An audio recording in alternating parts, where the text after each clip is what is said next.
All of the following stories are from the Ask Reddit post, McDonald's employees, what is the worst thing that has ever happened in the PlayPlace? Number 15. It started as a fairly average Monday morning. A couple of kids got into a small fight, but we usually don't step in unless it's anything serious. Anyway, it's getting kinda late and I only had an hour left. Two kids got into a pretty big argument, lots of hair pulling, pushing, etc. I was feeling pretty tired that day, probably still hungover from the night before. Didn't really bother to do anything because it looked like their parents had noticed anyway.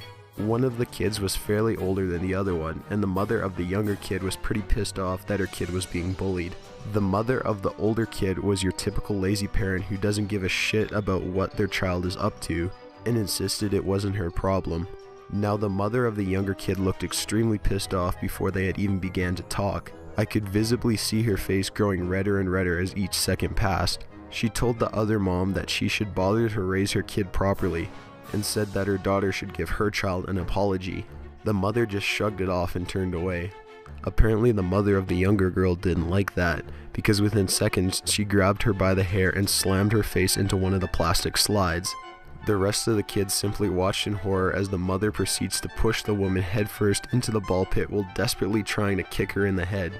The last thing I saw, she jumped up and tried to elbow drop her pro wrestling style. Quickly got my manager, who called the police. The mother was thrown into the police car, and I'm pretty sure they had to get an ambulance for the other woman. Needless to say, the PlayPlace closed early that day. They didn't reopen it for almost a week. Number 14. I worked at McD's in the late 90s, and we had around a 400 or 500 pound woman try to get into the PlayPlace. She got in and up to the middle level of the 3-level play tower and got stuck in a tube. We had to call 911, who had to get a crane and unbolt the tube and lift her and the tube out, then cut the tube off of her. She looked like a pig stuffed into a giant yellow straw. Our PlayPlace was out of order for 4 months while we waited for replacement parts. I couldn't believe that she thought it was a good idea anyway. The whole tube was bowing while she was stuck in there for almost 4 hours. The fire department used a ladder on the ladder truck to brace the tube because they were afraid it was gonna break, sending her crashing to the floor 15 or so feet below her. Number 13. I'm not an employee, but my aunt got stuck in the spiral slide once. Yeah, my aunt. She was like 40 at the time. I'm not really sure why she decided to go down the slide, but she did, and she didn't fit. They had to shut the PlayPlace down and call someone to pull her out. Number 12. I was a teenager, assumed 17 because I did reckless and stupid shit all the time when I was that age. Never anything really sinister though. Anyways, I was eating at the McDonald's off the 5 freeway in Carlsbad back when it still had a PlayPlace. There was hardly anyone at that location at the time, and I had a group of friends that needed impressing, of course.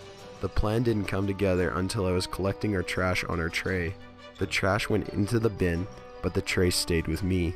I ran into the PlayPlace squealing with excitement, my friends shouting questions at me as I disappeared into the structure. I'd like to point out that I was fully sized, so trying to touch as little as possible was difficult. The entire kiddie mansion smelled of piss. That was okay though because I had made it to my destination, the swirly slide. With the tray in hand, I situated myself at the top of the ride like someone trying for the Jamaican bobsled team. I never really thought about what would happen, I just thought it sounded awesome. I flew down that slide at about 1,000 miles per hour. The end of the slide, the part of my ride I neglected perhaps on purpose, was aimed directly at the glass wall of the establishment. 1 second I was in a tunnel of hellish excitement, the next I was flying into a sheet of glass. No, it didn't break, but I knocked myself out, and the window was fucked. It didn't shatter, but definitely needed repairs. When I came to, I looked inside to see the cashier, their customer, the manager, and the only person standing in line staring at me. My friends were already halfway out the gate when I realized I should leave. Number 11. I had this fat kid get stuck in the PlayPlace, and when I was sent in to pull him out, I got sued for reckless endangerment of a child and inappropriate contact with a child. I seriously wanted to punch the parents. Fuckers got me fired and held me in court for 3 months. Number 10. I worked at McD's way back in the day, 13 years ago, and before I started, a kid climbing on top of the equipment fell off and broke his arm. A photographer came to the store to take photographs of the equipment for the pending lawsuit. The store manager gave the okay, and the guy went out to do what he came to do. The owner of our franchise came in, found out that the guy was outside on the playground, and went out to confront the guy. After a few heated comments, the store owner starts to shove the photographer, telling him to get the hell off my property with kids watching.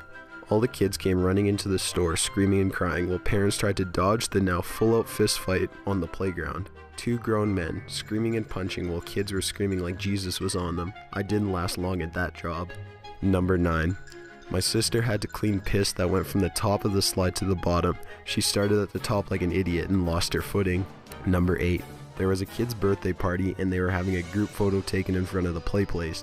At my brother's suggestion, I went to the top of the PlayPlace and photobombed their photos by pushing my ass against the porthole. One of the parents had those instant print cameras and the kids were crowding around looking at it.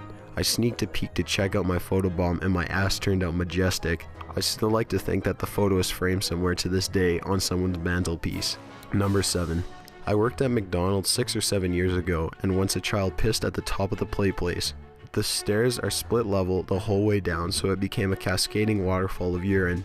This is where things start to get weird. McDonald's is an equal opportunity employer, and we had hired a mentally handicapped lady to clean the dining area.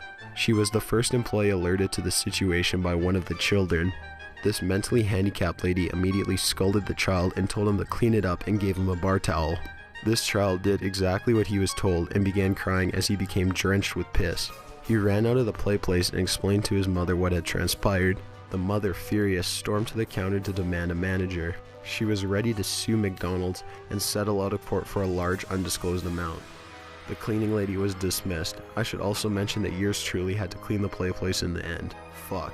Number 6. Some little kid shit in the twisty slide, but it was in the middle of the slide, so the kids at the top couldn't see it. So kids would slide down unknowingly into a makeshift shittin' slide and get shit on their backs, faces, back of their head, hands, etc. It was horrendously disgusting. Worst day of my life. Number 5. McDickhole's employee here. No PlayPlace at my location, but I'm gonna vent about mostly irrelevant things so you have some insight about working fast food. Lunch rush, 8-hour shift, hungover as fuck working the register. People ordering Happy Meals. Not specifying which Happy Meal, just saying a Happy Meal. Me, which Happy Meal would you like? Parent bends down to their child to ask. Child mumbles, hides head in shame. Meanwhile, the line is growing longer as customers become more disgruntled. A bead of sweat begins to form on my brow as the mother tells her child to tell me which meal. An eternity elapses before mere infant utters its first incomprehensible words. Once again, child whispers something in Gaelic. Sorry, I didn't quite get that. Small baby babbles, parent will not clarify. Time to guess. Orders a large sweet tea, 3 McDoubles, and a large fry. She's watching her weight, so she asks for no salt on the fries. Sees no irony in this. We have to make a whole new batch of fries for this request. She stops talking. Will that be all for you? She says yes. But what she's meant to say was no because she continues to order more food almost as soon as I press the Pay Now button on the register. Orders more lard. Alright, will that be here or to go? Looks to child. Gazes towards dining room. Looks up for something, anything, she just wants a sign. For go. My brain has now melted. Blood trickles out of my ear. There's no for go button on my register. So I make a guess once again. There's no way I've gotten this order correct. I accept defeat. Alright, that'll be $23.67. The woman's face drops. The room is absolutely silent except for the racing beat of my heart. I thought sweet teas were $1. They used to be $1 all over the country. Her rage is building as I stutter. They used to be, now they're $1.19. The extra 19 cents is blood money in this business. Nostrils flare, a pissed off sigh. She now wants me to change the price even though I'm clearly a minimum wage employee, not the CEO of McDonald's. You people are robbing us blind. Woman has mistaken me for a commissioned salesperson instead of a cashier. She now proceeds to go through the price of every item she ordered to only find that yes, indeed, our register is capable of simple addition. She hands me 23 ones and a bucket of change that somehow only amounts to 65 cents. I'm sorry, I still need 2 more cents. Rolls her eyes but forks it over. Alright, your order number will be 267. The order has taken all but 2, maybe 3 minutes tops, but now the orderly line has turned into an impatient lynch mob. They feel hunger, not for McChickens or those precious McNuggets, but for blood. I, on the other hand, thirst for liberation. My lips manage to bend awkwardly into a smile as I say, I can help whoever's next. A large man walks over and says, "Are you guys still serving breakfast?" I respond saying it's 2 p.m. Alright then, I'll just have a shamrock shake. It's December. Number 4. Some kid climbed all the way to the top of the slide and took his goddamn pants off and slid down the slide. Problem is, he shat the whole way down. There was a fucking trail of shit spanning the entire second half of the slide.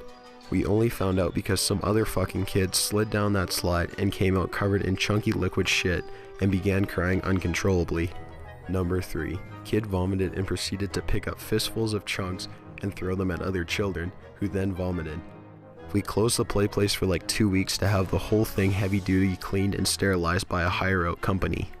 She yelled, "I'll show you clean," ripped the hazard tape off the door, broke the lock on the door, and proceeded to put her finger down her throat and barf all over. That was right before I quit. The last thing I heard, she was trying to sue our owner, stating that the chemicals in the play place, which she broke into, made her sick and she was hospitalized. Number 2. I will now tell the story of the best thing I ever saw in Playland. This was at Burger King, not McDonald's. In the South, these things are simply called Playland. A few years ago, me and my kids were eating at Burger King, and of course we had to eat in Playland because kids. Burger King had at this time installed talking garbage cans in there. This was probably intended as a way to get kids to throw out their own trash so employees wouldn't have to do it so much. Whoever designed those things knew nothing about children.